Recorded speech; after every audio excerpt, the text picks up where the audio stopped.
Survey. 69% of Americans have less than $1,000 in savings, 2019. Source. I'm not sure how many of you are aware of this fact, but I think it's astounding. Most Americans are just one accident away from severe financial issues. A medical issue, a dead fridge, or a broken down car. I can't imagine the stress of day-to-day life living like this. The kind of existential dread just sounds like straight-on torture to me. American dream my ass. Something's got to give. If a business has more costs than revenue, it is unviable and will go bankrupt and disappear. The problem is the same thing is happening, except that it's work itself that's becoming unviable. Citizens' living costs have broadly reached parity with their pay.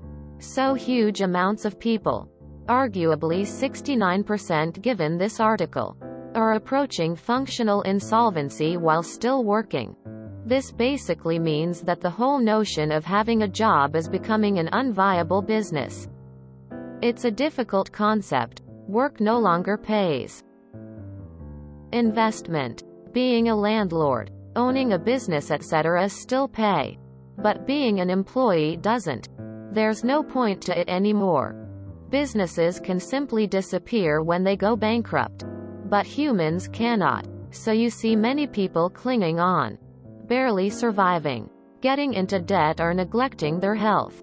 And of course, some humans do disappear from their lives.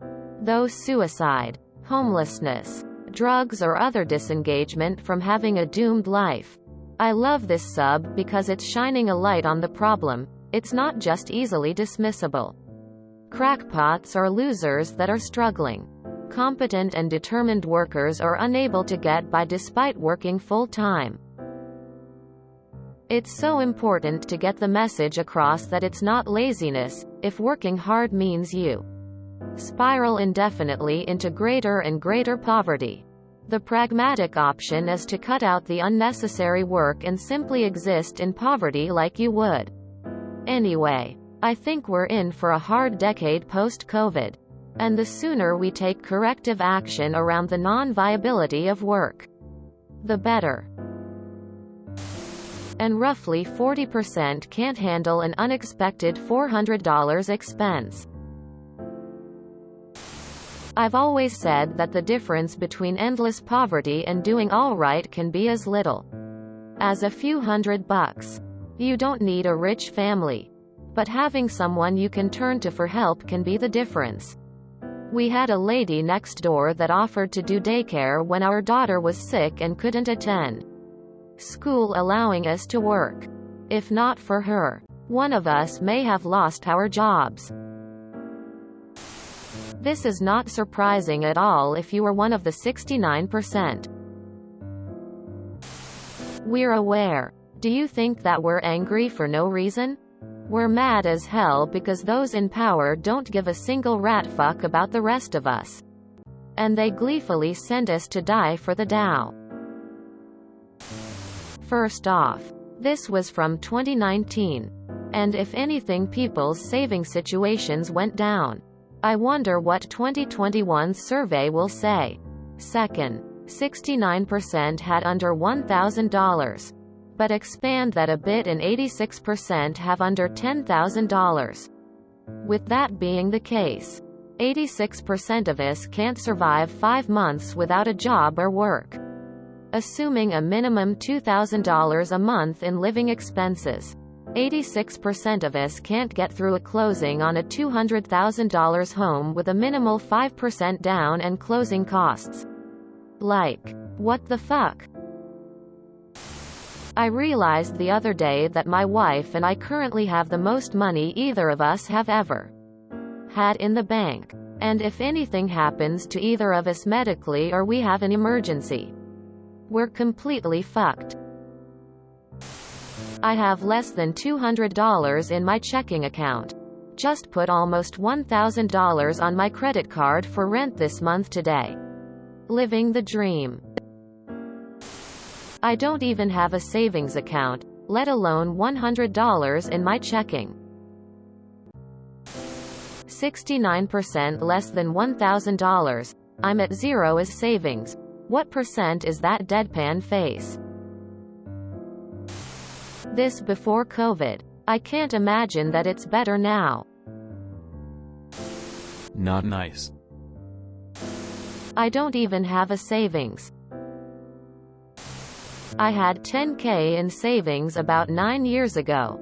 It took me over 15 years and a settlement on breaking my wrist while at work to get that.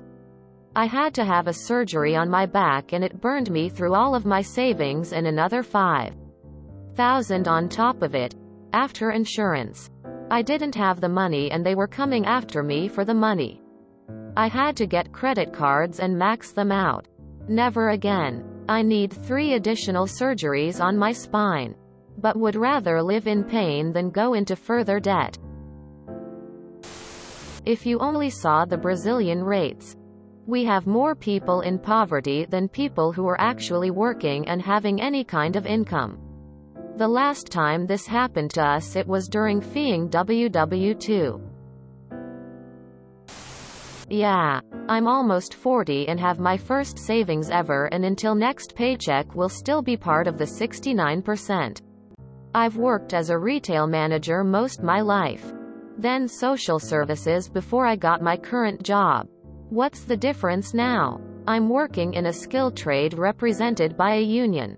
This is why they don't want people to unionize. They want us to be one paycheck away from oblivion. So we can't tell them to take their job and stuff it. Also, all jobs are skill trades. They've just convinced us that certain skills aren't the same caliber. Don't even have a savings account anymore lol.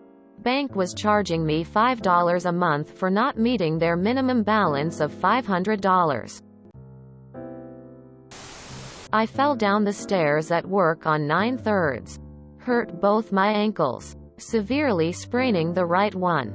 I haven't been back to work since and am flailing about trying to make sure my son is taken care of. My job wouldn't even give me an accident report. And it took them a week to tell me so. They wanted me to go to the doctor, then bring them the bills and they would reimburse me. I know that's definitely wrong. But I don't even have insurance to cover them in the first place. I ended up having to get a lawyer involved because the legalese of it all goes right over my head. It's been almost 4 months and I still haven't been back to work because they also claim I can't work light duty because I have to be able to get blankets from the storage upstairs. Even though they are folded every morning and they could easily leave 1 or 2 in the laundry room out of the way.